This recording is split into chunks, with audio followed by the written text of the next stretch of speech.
اعوذ باللہ من الشیطان الرجیم بسم اللہ الرحمن الرحیم هل ينظرون الا ان تأتيهم الملائکۃ او یاتی ربک او یاتی بعض آیات ربک یوم یاتی بعض آیات ربک لا ينفع نفسا ایمانها لم تکن آمنت من قبل او کسبت فی ایمانها خیرا قل انتظروا انا منتظرون۔ یہ صورت انعام جو ہے ہماری مکمل ہونے والی ہے، اور اس صورت کے اندر جیسے کہ اللہ تبارک و تعالیٰ نے اپنی توحید کے، اپنی رسالت کے ساری باتیں بیان فرما دی، اور عرب کے اندر جتنی بھی باتیں تھیں وہ ساری کی ساری جو رسم و رواج تھے ان کے، وہ بھی اللہ تبارک و تعالیٰ نے ان کا بھی رد فرما دیا، ان کے حرام حلال کو بھی بیان فرما دیا۔ اب یہاں پہ ایک بات یہ کی گئی، فرمایا جب سب کچھ تمہارے سامنے ہے، ہر بات کی تمہیں دلیل دی گئی ہے، تو اس کے بعد اب کس بات کا انتظار ہے؟ اب ایمان کیوں نہیں لاتے؟ میں حال ینظرون، فرمایا کہ تم اسی چیز کا انتظار کر رہے ہو، الا ان تأتیہم الملائکہ، کہ اب فرشتے ہی تمہارے پاس آئیں۔ باقی جو سمجھانے والی بات تھی وہ تو ساری مکمل ہو گئی ہے، جو دلیلیں تمہیں دینی تھی وہ دے دی ہیں، تو جتنا سمجھانا تھا وہ تمہیں سمجھا دیا ہے۔ اب صرف رہ گئی ایک بات، وہ ہے موت کا فرشتہ۔ فرمایا کہ جب موت کے فرشتے کا تم انتظار کر رہے ہو، او یاتی ربو کا، یا تم اپنے رب کے عذاب کا انتظار کر رہے ہو۔ بات تو ہوتی ہے سمجھانے کی، سمجھنے کے لیے تو اشارہ ہی کافی ہوتا ہے، ایک دلیل ہی کافی ہوتی ہے۔ فرمایا ہم نے تو تمہیں پورا قرآن دے دیا ہے، تمہاری ہر رسم و رواج کی دلیلیں دے دی ہیں، جو حرام حلال تم نے کیا تھا وہ دلیلیں دی ہیں، اور اسی صورت کے اندر باغات کا، پھلوں کا، فصلوں کا، ہر چیز کا ذکر اس کے اندر کر دیا گیا ہے، جیسے پیچھے ہم پڑھ آئے تھے۔ تو فرمایا کہ جب ہم نے تمہیں ہر چیز کی دلیل دے دی ہے، پھر ایمان کیوں نہیں لاتے؟ تو اس کا مطلب یہ ہے کہ جب دل پر لگ جائے نا مہر، پھر انسان جو مرضی دیکھتا رہے، جو مرضی اس کے سامنے دلیلیں دی جائے، پورا قرآن بھی آپ پڑھ کے سنائے، تو جس نے نہیں ماننا اس نے نہیں ماننا ہے۔ ٹھیک ہے، دیکھیں نا جی، جن کے سامنے حضور علیہ الصلوۃ والسلام کھڑے ہو کے رب کی وحدانیت بیان کر رہے ہوں، تو جنہوں نے نہیں ماننا تھا انہوں نے تو امام اعظم، امام الانبیاء کی زبان سے بھی نہیں مانا ہے، اور جنہوں نے ماننا ہوتا ہے تو وہ تو قرآن کے ایک لفظ دیکھ لے تو اس کو بھی مان جاتے ہیں۔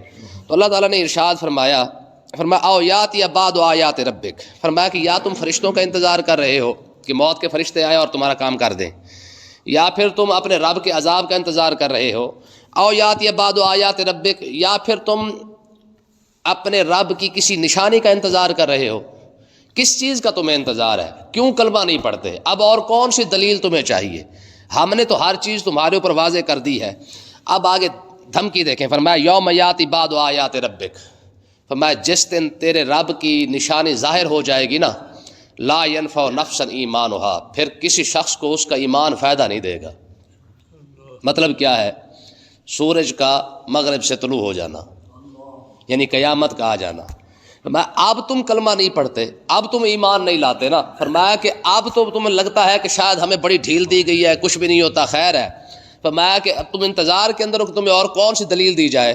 فرمایا کہ اگر رہا مسئلہ اس بات کا کہ تم کسی دلیل کا انتظار کر رہے ہو، تو فرمایا یوم یاتی بعض آیات ربک، جس دن اب تیرے رب کی نشانی واضح ہو جائے گی، ظاہر ہو جائے گی، یعنی قیامت آ جائے گی، لا ينفع نفسا ایمانها، اگر پھر کسی نے کلمہ پڑھا تو پھر کسی کے کلمہ پڑھنے کا کوئی فائدہ نہیں ہوگا۔ کلمہ پڑھنے کا فائدہ ہے موت سے پہلے پہلے، ٹھیک ہے جی۔ موت سے پہلے تو فرعون بھی مان گیا تھا، وہ تو کلمہ کے مرتے وقت قال آمنت برب ہارون و موسیٰ، ٹھیک ہے جی، آمنت بنی اسرائیل وانا من المسلمین، اس نے کہا تھا، اس نے کہا جی میں تو بنی اسرائیل والے رب پر ایمان لے آیا ہوں، میں تو موسیٰ اور ہارون کے رب پر ایمان لایا ہوں، ٹھیک ہے جی۔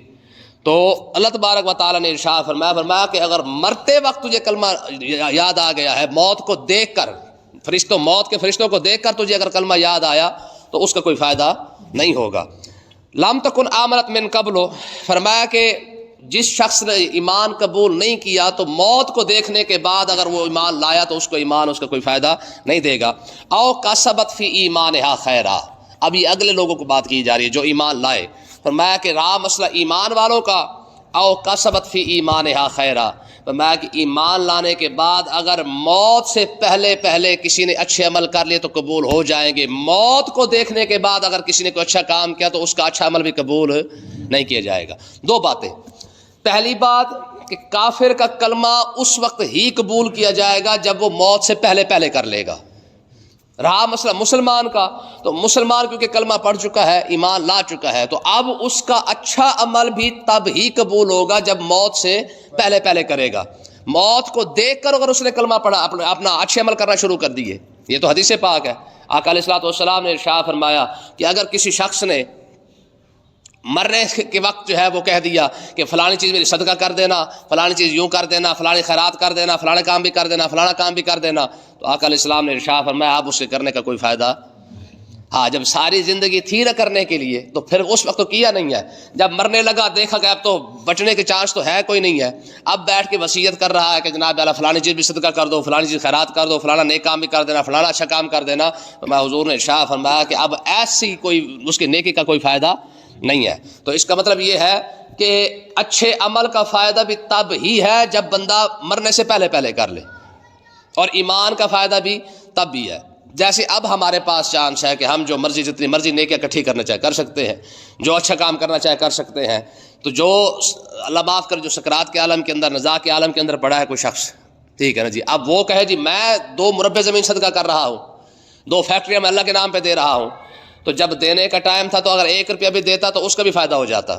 اب جی مرضی روئے زمین بھی صدقہ کر دے تو اس کا فائدہ کوئی نہیں ہے. تو اللہ تعالیٰ نے ارشاد فرمایا کل، اے محبوب آپ ان کو یہ فرما دے، انتظروا انا منتظرون، تم بھی پھر انتظار کرو، ہم بھی انتظار کر رہے ہیں. یہ ہے تڑی، ٹھیک ہے نا. ہم کسی کو کہتے ہیں نا، کہتا پھر اچھا نہیں مننا نا، چل پھر ویک انتظار کر لے تو بھی دیکھ لیں گے پھر. ٹھیک ہے، جب یہی بات یہ کی گئی ہے، فرمایا کہ پھر تم بھی انتظار کرو، پھر ہم بھی انتظار کرتے، پھر دیکھتے ہیں کہ تمہارے ساتھ کیا ہوتا ہے اور ہمارے ساتھ جو رب نے وعدہ کیا پھر اس کے ساتھ کیا ہوتا ہے. اگلی بات آقا علیہ الصلوۃ والسلام، اللہ تبارک و تعالیٰ نے ارشاد فرمایا ان الذین فرقوا دینہم، فرمایا وہ لوگ جنہوں نے اپنے دین کو ٹکڑے ٹکڑے کر دیا، فرقہ واریت بنائی، وکانوا شیعا، اور خود بھی وہ ٹکڑے ٹکڑے ہو گئے، مختلف گروہ بن گئے.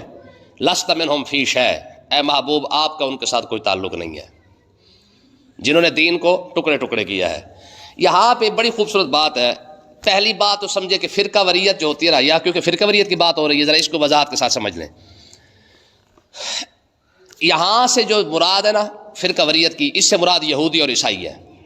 یعنی یہودی اور عیسائی آقا علیہ الصلوۃ والسلام سے پہلے آقا علیہ السلام کو مانتے تھے، ٹھیک ہے جی، تھوڑا تھوڑا اختلاف تھا ان کے اندر، لیکن جب حضور تشریف لائے انہوں نے حضور کو نہیں مانا تو وہ فرقہ ہو کے ان کا جو دین جو بچا بھی تھا وہ بھی سارا ختم ہو گیا.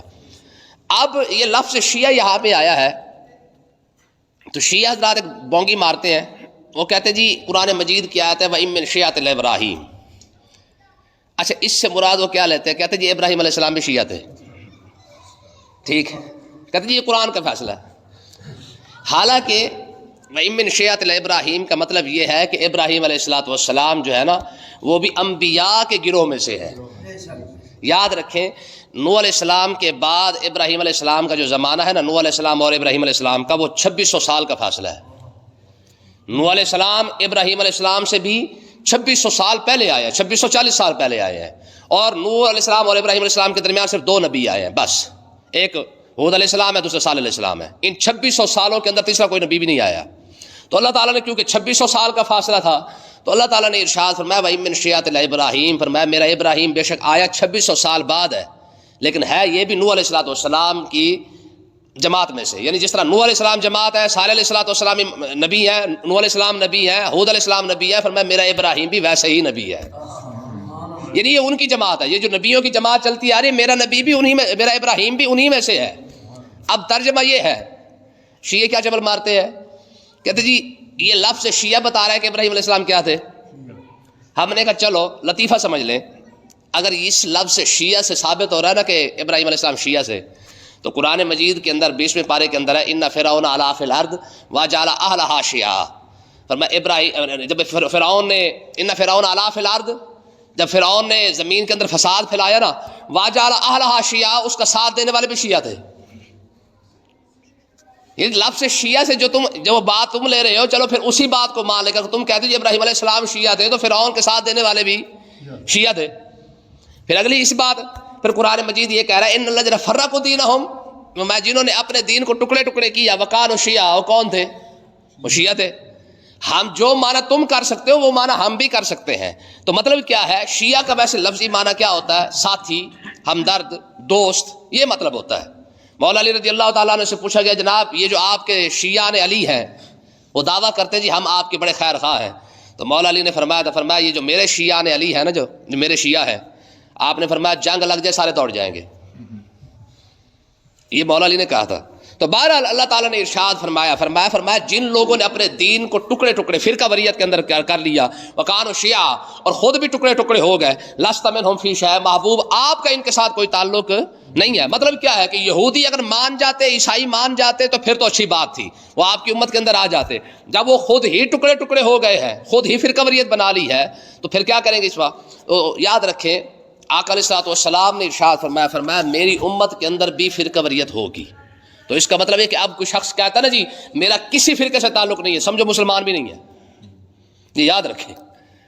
حضور کی حدیث پر اگر غور کرے نا بندہ، تو آقا علیہ الصلوۃ والسلام نے ارشاد فرمایا کہ میری امت کے اندر کتنے فرقے ہوں گے؟ والذی نفس محمد بیدہ لتفترقن امتی علی 73 فرقۃ واحدۃ فی الجنہ. آقا علیہ الصلوۃ والسلام نے ارشاد فرمایا میری امت کے اندر 73 فرقے ضرور ہوں گے. ہاں یہ ضرور ہوگا، فرقۃ واحدۃ فی الجنہ، ایک ڈائریکٹ جنت میں چلا جائے گا، اور دوسرے وسنتان وسبعون فی النار. اور آقا علیہ السلام نے ارشاد فرمایا دوسرے جو ہے وہ کیا جائیں گے؟ جہنم کے اندر جائیں گے. لیکن ایک بڑی مزیداری کی بات یہ کہ آقا علیہ الصلوۃ والسلام نے ارشاد فرمایا ہوں گے میرے امتی، ہوں گے میرے امتی. اور دوسری بات حضور نے ارشاد فرمایا کہ لا ان امتی لا تجتمع علی الضلالہ. حضور نے ارشاد فرمایا میری امت کبھی گمراہی پر متفق نہیں ہوگی، اکٹھی نہیں ہوگی. تو مطلب کیا نکلا؟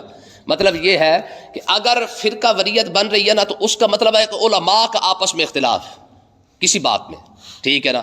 عوام کا پھر بھی اس کے ساتھ کوئی تعلق ہے ہی نہیں. اب کیونکہ عوام نے اپنے مسئلے خود گھڑ رکھے ہیں اور اپنی طرف سے جناب علی انہوں نے بنا رکھا ہے، لو جی ہمیں تو اسلام لگا دیا گیا. حالانکہ عوام کا جو مسئلے پوچھنے والے تھے نا وہ تو مسئلہ تھا اپنی حلال اور حرام کو سمجھنا. علماء کی بحث کے اندر عوام کا پڑھنے کا کوئی حق نہیں تھا. یہ ہماری گمراہی کیوں پیدا ہوئی ہے؟ یاد رکھیں ہماری قوم نے اپنے وہ مسئلے پوچھے جو مسئلے پوچھنے کا ان کو حق ہی نہیں تھا. مثلا اما عائشہ صدیقہ افضل ہے یا سیدہ خدیجہ الکبریٰ افضل ہے؟ تو علماء نے منع کیا، فرمایا تمہیں کیا لگے کون افضل ہے اور کون نہیں ہے، ٹھیک ہے جی. تو اس طریقے سے افضل اور مفضول کا مسئلہ پوچھنا عوام کے حق کا تھا ہی نہیں. تو بہرحال کہنے کا مقصد یہ ہے یہ جو فرقہ وریت ہے بھی صحیح، تو اس کے باوجود بھی آقا علیہ الصلوۃ والسلام نے ارشاد فرمایا ایک تو پھر بھی جنت کے اندر جائے گا. اب رہا باقی 3 کا، باقی 72 کا، جو باقی 72 تو بننے ہی بننے تھے، کیونکہ حضور نے ارشاد فرما دیا تھا کہ میری امت کے اندر فرقہ ہوگا، فرقہ وریت ہوگی. جب حضور نے فرما دیا ہے تو اب کوئی شخص کہہ جی یہ مولوی نے فرقے کیوں بنائے ہیں؟ اور بھائی یہ سرکار نے پہلے ہی فرما دیا تھا کہ یہ ہو کے رہنا ہے. کیوں؟ دیکھیں یاد رکھیں جب کوئی چیز بڑی ہوتی جاتی ہے تو اس کے اندر کوئی نہ کوئی خرابی آ جاتی ہے. جب اتنی بڑی امت ہے اور 1400 سال کا ایک فاصلہ بھی ہے، اور آگے جا کے اسی امت نے جو ہے وہ پوری جناب والا روئے زمین پر ایک ہی اس امت نے ہونا ہے، تو پھر اس کے اندر کمی بیشی تو پھر آ ہی جاتی ہے. تو اللہ تبارک و تعالیٰ نے ارشاد فرمایا کہ یہ سرکار نے ارشاد فرمایا. اچھا صحابہ نے پوچھا کہ یا رسول اللہ جب 73 فرقے بن جائیں گے تو جنتی کون ہوگا؟ تو آقا علیہ الصلوۃ والسلام نے ارشاد فرمایا اذا رأیتم اختلافا فعلیکم بالسواد الاعظم. حضور نے ارشاد فرمایا کہ جب میری امت کے اندر اختلاف ہو جائے نا تو جو بڑی جماعت ہو تم اسی کو قابو کر لینا. جو بڑی جماعت ہو اس کو کیا کرنا؟ اسے قابو کر لینا. اذا رأیتم اختلافا فعلیکم بالسواد الاعظم. میں جو سواد اعظم ہو نا، بڑی جماعت ہو، حضور نے ارشاد فرمایا اسی کو جو ہے وہ تم مضبوطی سے تھام لینا، وہ ہمیشہ حق پر ہی رہے گی. اور آج یہ حضور نے ایسی دلیل دی ہے، اس کے لیے کسی علم کی ضرورت نہیں ہے، اس کے لیے صرف تجربے کی ضرورت ہے. ہر بندہ مشاہدہ کر کے دیکھ لے، اس وقت بھی اہل سنت کی جو جماعت ہے وہ پوری دنیا کے اندر اسلام کے اندر سب سے بڑی جماعت ہے. ٹھیک ہے جی، آپ حیران ہو جائے کہ پوری دنیا کے اندر آپ چلے جائیں، ٹھیک ہے. اور باقی جتنی جماعتیں بنی ہیں یہ بعد میں آ کے بنی ہیں، اہل سنت شروع سے چلتی آ رہی ہے. بلکہ امام جلال الدین سیوطی رحمۃ اللہ علیہ سے پوچھا گیا کہ جناب قیامت کے دن آئے گا تو یہ جو کہا گیا قرآن کے اندر کچھ چہرے چمک رہے ہوں گے اور کچھ چہرے جو ہے وہ سیاہ ہو چکے ہوں گے، تو وہ کون سے چہرے ہوں گے؟ تو امام جلال الدین سیوطی رحمۃ اللہ علیہ نے فرمایا کہ وجوہ اہل السنت والجماعہ. فرمایا جن چہروں کو اللہ تبارک و تعالی چمکا دے گا نا وہ اہل سنت کے چہرے ہوں گے. پھر دیکھیں ایک موٹی سی دلیل ہے. آپ جن جماعتوں کے اندر جائیں نا، ان جماعتوں کے اندر کوئی نہ کوئی کہیں نہ کہیں آ کے پھنس گیا ہے. کوئی مولا علی کے اشارے کے اندر گستاخی کر جاتا ہے، کوئی اما عائشہ صدیقہ کے اشارے میں گستاخی کر رہا ہے، کوئی ولیوں کی گستاخی کر جاتا ہے، کوئی کس طریقے سے کر رہا ہے، کوئی کس طریقے سے کر رہا ہے. واحد اہل سنت ہے، کسی اس کی جماعت کے اندر کوئی گستاخ کم سے کم نہیں ہے. سمجھے نا؟ آپ دیکھ لیں، کوئی امیر معاویہ کی گستاخی کر رہا ہے، کوئی مولا علی کی گستاخی کر رہا ہے، کوئی پیروں کے خلاف ہو گیا، کوئی اولیاء کے خلاف ہو گیا، کوئی علماء کے خلاف ہو گیا. تو یہ ہر کوئی کہیں نہ کہیں آ کے پھنس گیا، اڑ گیا ہے. ٹھیک ہے، واحد یہ اہل سنت ہے، اس کا کسی کے ساتھ کوئی اختلاف. اولیاء ہے، ان کا ایک اپنا درجہ. ہاں یہ یاد رکھیں، باقی رہا مسئلہ جاہل لوگوں کا، تو جہالت کا کوئی، کیونکہ امام شافعی رحمۃ اللہ علیہ قول ہے، آپ فرماتے ہیں کہ میرا جب عالم کے ساتھ مناظرہ ہوتا ہے نا، کبھی وہ جیت گیا کبھی میں جیت گیا. یہ امام شافعی کا قول ہے. میں جب کہ عالم کے ساتھ میرا مناظرہ ہوتا ہے نا، تو کبھی وہ جیت جاتا ہے کبھی میں جیت، کیونکہ اس کے پاس دلیلیں ہیں، میرے پاس بھی دلیلیں ہیں. اور آپ نے فرمایا جب میرا جاہل کے ساتھ مناظرہ اور ہمیشہ جاہل ہی جیتا ہے، میں کبھی نہیں جیتا، کیونکہ اس نے ماننا ہی کوئی نہیں ہے. تو کہنے کا مقصد یہ ہے کہ جب فتویٰ دیا جائے گا وہ علماء پر دیا جاتا ہے، جاہلوں پر نہیں دیا جاتا. اب دیکھیں یہ جو درباروں پر جو کچھ ہوتا ہے، اب یہ کہتے ہیں جی یہ بریلوی نے کروا، حالانکہ ہم تو خود ان کے خلاف، بھئی یہ سارا کچھ جو ہو رہا ہے یہ ہمارے خلاف کیا جا رہا ہے. ٹھیک ہے یار، جو رسم و رواج جلوسوں کے اندر جو کچھ اگر کوئی بد نظمی ہوتی ہے یا کوئی خرابی پیدا کرتا ہے تو ہم خود اس کے خلاف ہے کہ میاں یہ چیزیں جائز نہیں ہے. جلوس کا مطلب ہے وہ بھی صرف اور صرف اللہ کا ذکر تھا، اللہ کے رسول کا ذکر ہے. محفلوں کے اندر بھی اللہ اور اللہ کے رسول کا ذکر ہے. آپ کل خانی ہے، ساتہ ہے، تیجا ہے، 15واں 20واں جو کچھ بھی ہم کرتے ہیں وہ سارا کا سارا محض اللہ اور اللہ کے رسول کا ذکر ہے، اس کے علاوہ دوسری کوئی چیز نہیں ہے. ٹھیک ہے، تو اللہ تبارک و تعالیٰ نے ارشاد فرمایا انما امر من اللہ، اے محبوب جو فرقہ وریت کر کے عیسائی اور یہودی جو ختم ہو گئے ہیں، انما امر من اللہ، ان کا معاملہ اللہ کے پاس ہے. یہودی آئیں گے رب ان سے پوچھ لے گا، عیسائی آئیں گے ان سے بھی رب بھی پوچھ لے گا. ثم ينبئهم بما كانوا يفعلون، پھر رب انہیں بتائے گا جو کچھ یہ کرتے رہے ہیں. ساری زندگی بتاتے رہے کہ امام الانبیاء آنے والے ہیں. جب حضور تشریف لائے تو پھر وہ خود ہی مخالف ہو گئے، عیسائی بھی مخالف ہو گئے، یہودی بھی مخالف ہو گئے. اے محبوب آپ ان کا معاملہ چھوڑ دیں، ان کا معاملہ قیامت کے دن فیما کانوا فیہ یختلفون، یہ قرآن مجید کی آیت ہے نا کہ قیامت کے دن رب آپ ہی ان کو بتا دے گا جس میں یہ اختلاف کرتے ہیں. اور اگلی بات اللہ تعالیٰ نے ارشاد فرمایا من جاء بالحسنۃ فلہ عشر امثالھا، میں جس نے اچھا عمل کیا، نیکی کی ہے، فلہ عشر امثالھا، اللہ تعالیٰ اس نیکی کے جیسی 10 نیکیاں اور عطا فرما دے گا. ٹھیک ہے نا جی، آج جتنی نیکیاں کی ہیں اس نیکی جیسی 10 نیکیاں عطا فرما دے گا. من جاء بالسیئہ، اور جس نے کوئی برائی کی ہے، فلا یجزا الا مثلھا، پھر اس کو بڑھائے گا نہیں بلکہ جیسی کی ہے ویسی ہی لکھ دے گا. اس کو آسان ترجمہ یوں سمجھ لیں، یعنی اگر اچھائی کی ہے تو 10 تک بڑھا دی ہے، اور بلکہ قرآن مجید کی دوسری آیت ہے صرف 10 تک نہیں بڑھاتا بلکہ بڑھانے پہ آئے تو 700 گنا تک بڑھا دیتا ہے. مطلب ہے کہ بندے نے نیکی ایک ہی کی ہے لیکن اس نیکی کو جب بڑھاتا ہے تو اتنا بڑھا دیتا ہے کہ 700 گنا تک لے جاتا ہے، اور پھر 700 تک بات ختم نہیں ہوتی. فرمایا واللہ یضاعف لمن یشاء، فرمایا اگر چاہے تو اس سے بھی زیادہ بڑھا دیتا ہے. دیکھیں نا جی، ایک حدیث پاک ہے نا، حضور علیہ الصلوۃ والسلام نے ارشاد فرمایا صدقہ دیتے وقت تم کھجور کو بھی عام نہ سمجھو، کھجور کے چھلکے کو بھی عام نہ سمجھو. میں کہ اگر تم کھجور کا چھلکا بھی صدقہ کر دو گے نا، اللہ تبارک و تعالیٰ قیامت کے دن اس کو بھی پہاڑ جیسا بنا دے گا. ٹھیک ہے جی، فہم لا یظلمون، فرمایا رب کسی پر ظلم نہیں کرتا، ان پر ظلم نہیں کیا جاتا. ہاں یہ اس کی مہربانی ہے، نیکی ایک کی ہے. بلکہ یہ بڑی خوبصورت حدیث پاک ہے، میں جب کوئی بندہ نیکی کرنے کے لیے چل پڑتا ہے نا تو اللہ تعالیٰ فرماتا ہے، فرشتے کو فرماتا ہے میرا بندہ نیکی کرنے جا رہا ہے، لکھ دو. ٹھیک ہے نا، تو فرشتے لکھ دیتے ہیں. اور دوسرا فرمایا جب ابھی وہ پہنچا نہیں ہوتا ہے، وہاں پہ پہنچ کے ابھی کر ہی رہا ہوتا ہے، اللہ فرماتا ہے پھر لکھ دو. ٹھیک ہے، جب کر لیتا ہے فرماتا ہے اب لکھ دو. ٹھیک ہے جی، جب گناہ کے لیے جانے لگتا ہے نا تو اللہ تعالیٰ فرماتا کہ ابھی رہنے دو. فرشتے کہتے مالک نیکی کا اصول تھا نا، جب کرنے کے لیے ابھی نکلا ہی تھا تو نے کہا تھا کہ لکھ دو، تو گناہ کرنے کے لیے تو نکل ہی پڑا ہے نا، تو لکھ دے. فرماتا نہیں ٹھہر جاؤ شاید واپس آ جائے. ٹھیک ہے جی. اچھا جب کرنے پر پہنچ جاتا ہے نا، کرنے لگ جاتا ہے تو اللہ فرشتے پھر پوچھتے مالک اب کرنے لگا ہے، کر دے، لکھ دے. فرماتا نہیں ابھی شروع کیا ہے نا، ابھی شروع کرنے والا ہے، ہو سکتا ہے چھوڑ دے. یار ایسا کوئی اور کرتا ہے. ٹھیک ہے، فرمایا فرشتوں کو پھر روک دیتا ہے. پھر فرمایا جب بندہ کر لیتا ہے نا، کہا مالک تو نے اصول دیا تھا بھی ایک کے بدلے میں 10، تو اب کیونکہ 10 نہیں کیا لکھی تھی تو گناہ بھی تو ایک کے بدلے میں 10 ہونا چاہیے نا، تو 10 لکھ دے. نہیں ایک کی ہے تو ایک ہی لکھ دو. اتنا بڑا خیر خواہ ہو سکتا ہے کوئی بندے کا یار مسلمان کا جتنا رب ہے، نیکی ایک کی ہے اس کو 700 تک لے گیا ہے، اور گناہ ایک کیا ہے تو فرشتے کہہ رہے مالک پھر لکھ دے پھر اس کا 10. کہا نہیں 10 نہیں، ایک کیا چلو ایک لکھ دو شاید بچ جائے. ٹھیک ہے جی، اللہ تعالیٰ سمجھنے کی توفیق عطا فرمائے.